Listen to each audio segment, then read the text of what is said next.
سلام، این مغازه علی آقای قرابه که ماشینای سنگین و سبک رو درست میکنه. اومدم جاش بهش میگم که داداش تو که اینستاگرام داری بیا یوتیوبت هم راه بنداز. علی آقا سردش شده اومده توی آفتاب نشسته. سلام بر دوستان. عشق منی چیکار میکنی علی؟ داریم کارهای یوتیوب انجام میدم که بیام انشالله تو یوتیوب.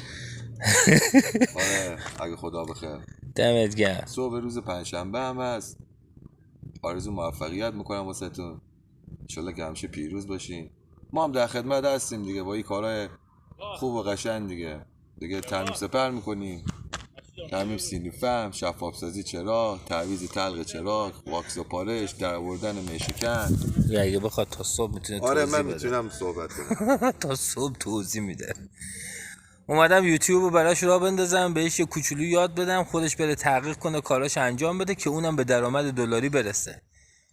یک سفره پهنه که همه چی سری سفره یه چیزایی برداریم بخوریم، ولی یکی چلو مرغ میخوره، یکی یک دونه خرما میخوره، یکی یک تیکه نون خوش میخوره.